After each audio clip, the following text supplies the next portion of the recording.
बिस्मिल्लाहिर्रहमानिर्रहीम। मैं हूं अज़हर जावेद और इमिग्रेशन इश्यूज़ को लेके बरतानिया में मुकीम पाकिस्तानी कम्युनिटी जहां परेशान है, वहीं पाकिस्तान से आने वाले जो लोग हैं उनमें भी बेचैनी नज़र आती है। इस सारे मामले पे हो क्या रहा है, क्या होगा, यहाँ सेटलमेंट के क्या तरीके होंगे और कितना इम्पैक्ट होगा, उसके लिए हमारे साथ मौजूद हैं फरहान फ़रानी। फ़रानी टेलर सॉलिसिटर से इनका ताल्लुक़ है, उनसे बात करते हैं। Farhan, thank you very much for your thank time. You जी। इस वक्त जो सूरत हाल है, हर जी, बंदा ही परेशान है। बिल्कुल जी। और लेकिन आपके पास मेरे ख्याल है डेली काफ़ी हुँ, लोग भी रब्ता कर रहे होंगे। एक यूके जो था वो एक प्राइम डेस्टिनेशन था विद फैमिली आने के लिए। जी। तो अब आप क्या समझते हैं कि उसमें क्या जो नया वाइट पेपर को लेके जो इश्यूज़ आ रहे हैं, क्या उसमें कुछ मसाइल आ रहे हैं या जी। क्या इसका सोचते हैं? अ, ग्लोबली इस वक़्त ग्लोबलाइज़ेशन हो रही है हुँ, और ट्रंप के टैरिफ की वजह से सारी इकोनॉमीज़ शेकअप हो रही हैं हुँ, और ख़ास तौर पे जो वेस्टर्न इकोनॉमीज़ हैं, इनके अंदर भी एक बहुत ज़्यादा बाइस फ़िक्र मौजूद है हुँ, इस सारी ओवरऑल इकोनॉमिक सिचुएशन की वजह से। आजकल पॉलिटिकली, इकोनॉमिकली माइग्रेशन अटैच है इन दोनों एस्पेक्ट्स के साथ। हुँ, अगर इकोनॉमी एक्सपैंड कर रही है तब भी माइग्रेशन की ज़रूरत है, हुँ, अगर पॉलिटिकली स्टेबल है तब भी माइग्रेशन की ज़रूरत है और जिस वक्त पॉलिटिक्स के अंदर हैंड चेंज हो रहे होते हैं उस वक्त माइग्रेशन को एक इस नुक्ता नज़र से नाकदीन क्रिटिसिज्म का शिकार बनाते हैं हुँ, कि शायद सब कुछ जो मुल्क में ख़राब हो रहा है वो इसी वजह से हो रहा हुँ, है। लेबर गवर्नमेंट ने एक टफ स्टांस लिया है इस हवाले से कि जो यहाँ पे फ्यूचर के अंदर जितनी माइग्रेशन होगी वो हमारी इकोनॉमिक नीड्स को रिफ्लेक्ट करेगी, विच इज़ फेयर इनफ। हुँ, लेकिन उसको काफ़ी हमारी कम्युनिटी के अंदर नेगेटिवली लिया जा रहा है, बट आई थिंक कि वो नेगेटिव नहीं है। पॉजिटिव इस लिहाज से कि चीज़ें काफ़ी ज़्यादा प्रोसेस ड्रिवन होंगी, स्ट्रीमलाइन होंगी, थ्रेशोल्ड को थोड़ा सा बढ़ाया जाएगा और वो लोग जो कि मेहनत करते हैं यहाँ पे आके अपना फ्यूचर बनाना चाहते हैं उनके लिए एक यहाँ पे कैटेगरीज़ मौजूद हैं। अभी लिमिटेड कैटेगरीज़ मौजूद हैं। उसके अंदर जो I think self sponsored work permit है, एक स्टिल वैलिड और वायबल ऑप्शन है।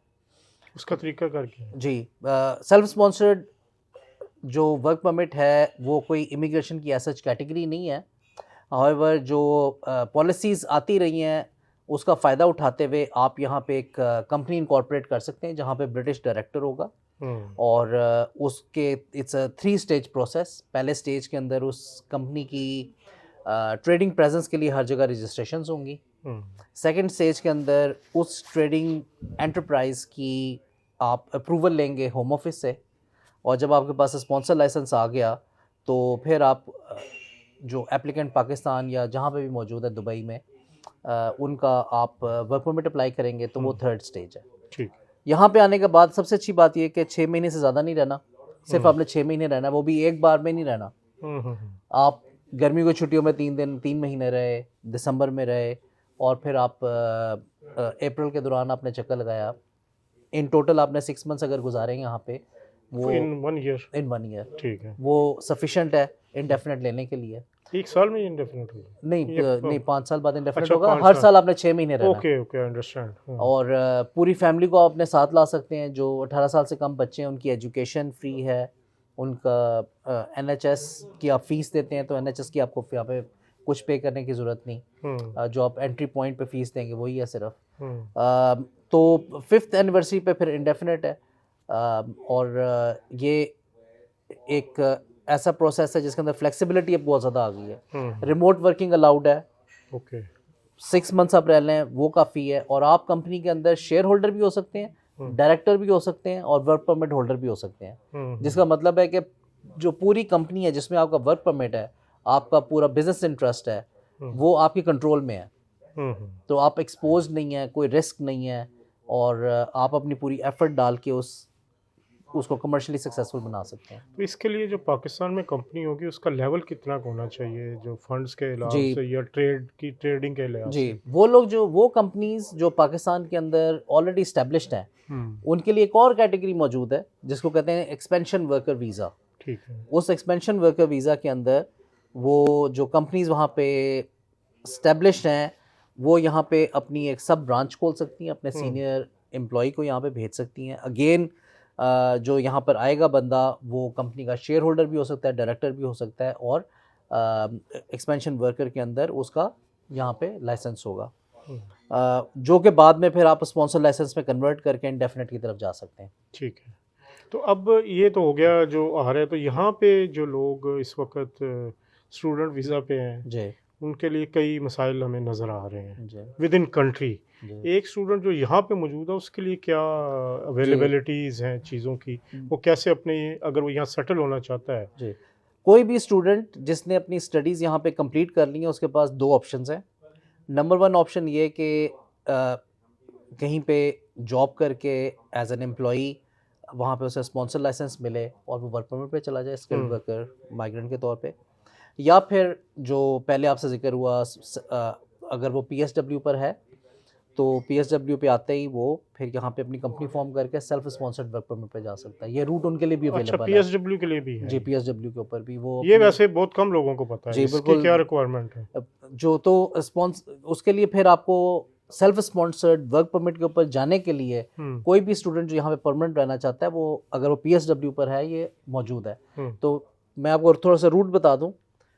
आप स्टूडेंट वीज़े पर आए, डिग्री कंप्लीट की, पीएसडब्ल्यू के लिए अप्लाई किया, पीएसडब्ल्यू के दौरानिए के अंदर ही आपने यहाँ पे कंपनी फॉर्म करके और सेल्फ स्पॉन्सर्ड वर्क परमिट पे आप चले गए।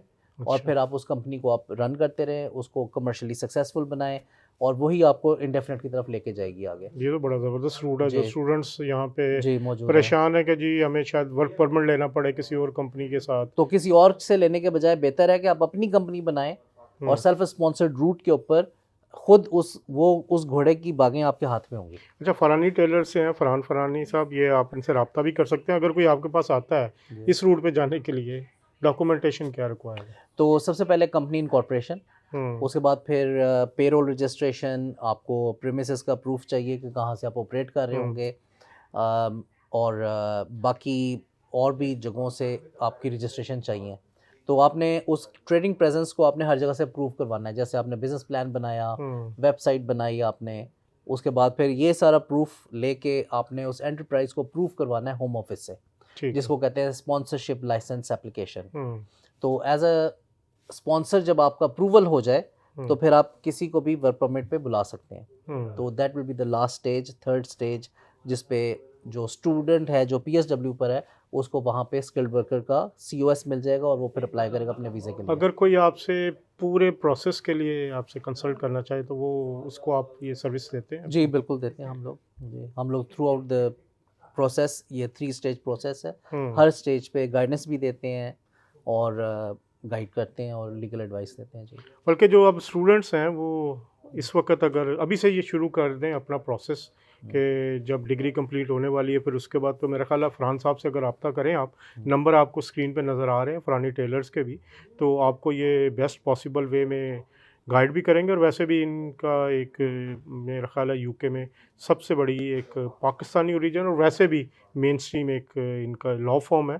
तो मेरा ख्याल है बहुत शुक्रिया आपका कि आपने बड़ी कीमती एडवाइस दी है जो मुझे भी शायद नहीं थी पता, लेकिन अब बहुत सारे लोगों को बहुत शुक्रिया। Thank you.